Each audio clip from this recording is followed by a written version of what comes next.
Yeah, One, no. two, three, four. That's a bit louder. Bit better. Excellent.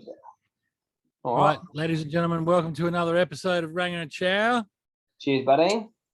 Cheers. It's a nice day for a drink. Nice weather up here. I don't know about you down there in South Australia. Mate, we have got a beautiful day today. We had a nice day yesterday, but you step outside in the wind and it's just like, nah, it's time to get back inside. But no, today is just a stunning day outside. It's nice and hot. Did a bit of work in the shed, building the kid a fort, and started sweating too much, so I came inside.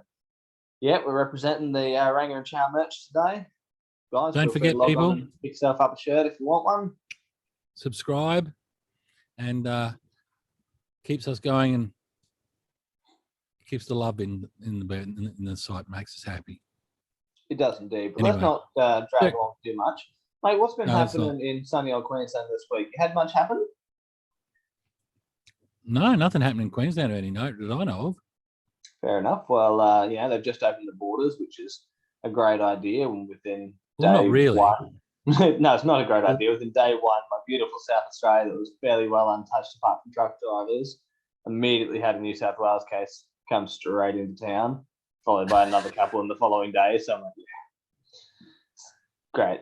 Well, the Queensland borders open up on December 17th. Oh, okay. Yeah, well. So we're date stamping this episode now, so it better air before December 17th. Look, it seems like they're just pushing ahead with it. So, to heck with the safety of people, let's just get those borders open. Mate, here's a question for you. Oh, hit me. Sorry, I got a phone call coming in. Do you believe in ghosts? Ooh, that's a good one, mate. Because Isn't that a good one? I'm somewhat skeptical on the whole theme, but I have seen a lot of the ghost shows that the wife likes to watch, along with the cop shows, and there's some pretty eerie stuff out there. I'll tell you what I do believe in. It's not so much ghosts or a religion of any description or Mickey Mouse. How did you know I was going to say Mickey Mouse? You just strike me as one of those Disney people. I'm more of a goofy kind of guy. But no, I believe that we all have energy because energy can't be destroyed. So obviously there's some form of energy within us. So once we die, that energy has to go somewhere. It can't just disappear. So therefore, that's the well-known theory of a soul or a spirit. That's what I lean towards. Energy is tangible, isn't it? I mean, it's something you can actually use and control. Well, that's it. And everything is made up of atoms, which is all just vibrating atoms at different rates. Oh my God! Chow's now talking about atoms, ladies and gentlemen. This is really quite a move forward in time. And we're not talking there. We're not talking atoms and Eves. We're just talking, little vibrating particles. But I could tell you a joke about Adam and Eve. Go on. Hear it? Yeah, definitely. It's a bit off. It's acceptable for our channel, I think. Okay, so God created Adam, put him on the world, gave him a heap of stuff to play with. And Adam's having a pretty good time for about 6 months. But then he got a bit bored and hey, God goes, yes, Adam. Mate, I'm getting bored. There's not much. I'm all on my own. I need some help. God goes, I've got just the thing for you. And he sent down Eve. He goes, what do I do with this? He goes, you'll work it out. Anyway, so Adam and Eve are sitting there and they're having their fun. And, one thing leads to another. And this goes on for months. God comes back to check on him. He says, Adam, where's Eve? And he says, oh, she's gone down the river. He goes, why? And he said, she was bleeding. God says, Adam, you idiot. I'll never get the smell out of the fish.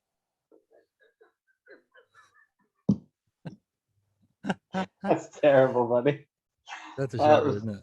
That was terrible. It was a lot of build up too for a terrible punchline. Yeah, anyway, getting back to the whole ghost thing, I don't know, mate. So what's your take on it, Ranga? Well, I'm with you. I think there's some sort of energy out there. And I do believe that sometimes energy can get lost. And when it's lost, who knows what happens to it. And this is not a belief, it's a theory. I don't get up at night and go to the bathroom and think, oh, is there a ghost sitting in the corner looking at me? Damn it, did Grandma's energy really pass on, or is she lingering in the shed where I left her? Not to that extent. But I must say, after watching a few movies, Oh, what was the name of the movie? It was like not Phenomenon or Paranormal Activities. Paranormal Activity. That movie freaked me out for months, man. I used to get up in the middle of the night to go to the toilet, and if the clock was on 3 a.m., I'd go, "Oh my god, it's the witching hour," and I would shit myself and sprint to the toilet and then close the door. Paranormal Activity. I will never watch any of those movies ever again. Well, if you do want a good laugh, obviously, number one, they did pretty well. I enjoyed that movie. However, obviously, very dramatized. But then they went on to make 2, 3, 4. Yeah, I think it went up to like 5 or something. They really, really pushed it. And everyone that they made just got more and more silly and took the credibility out of that first one. But yeah, no, that was a great movie. It had a lot of good shock factors. Yeah, a lot of things that you sort of saw coming, the doors and stuff like that. But the good solid one thing about on the wall, that was great. One thing about that movie that it wrecked for me was I was always of the belief that if you're in bed and it's the Boogie Man's there, you can just pull a blanket over your head and you'll be fine. And he takes it that off. Movie wrecked. That movie wrecked that for me because remember he pulls him out the bottom of the bed and drags him down the stairs. I'm just like, oh no, damn, I'm not protected by the blankets anymore. What will save me? Tinfoil hats, mate. Go the tinfoil hat. That's it. Anyway, on that tangent, have you obviously heard from time to time there's those good stories of little kids that have this full memory of a past life and they can speak different languages and stuff that they should possibly know. Yeah, I love them because obviously, again, leading back to that whole soul spirit thing, rebirth, whatever line you want to go down. Obviously, again, with that energy theory, there's no reason there couldn't be a transfer of energy into a new person. Well, that's right. There's been like 4 and 5-year-olds that can speak 3 languages and stuff like that, and you think fluently, and you think, how the hell can that happen? Mate, there's been ones where they can fully remember the places they died and their family and stuff, and they've taken them to a completely different country, like America, Germany, sort of stuff, and they can identify the streets that they used to live in, and this is where I died, like just stuff that's not possible for a 5-year-old to know. And yeah, wow, yeah, like that sort of stuff I find absolutely fascinating. Yeah, it's weird. Do you remember there used to be that guy toured around the world and he toured Australia and everything, reading palms, or not reading palms, but reading people's crossing over with aura. That was it, John something. Yeah, crossing over with John something it was, I think. Yeah, that does sound right. That dude was crazy. I mean, he was a very good fraudster, or he was onto something, but he was amazing. That's it, yeah. And my mother went and saw a psychic recently, and I don't overly believe in psychics, but the couple of facts that this woman rattled off to her were just spot on perfect to things that are happening in our life 26 hours away from where they all are. And yeah, this woman seems to have nailed it. So, a lot of it I can put down to educated guessing, but some of the stuff you go, well, that doesn't make sense. You can't have made that connection by looking at my mother and the fact that she's pulled out. You just can't make that connection. There's no looking at the color of the hair or the age of the person going, okay, well, she's in grandmother stage, so she's expecting grandkids. Like the connection was just too far, and you go, well, how? How did they come up with that?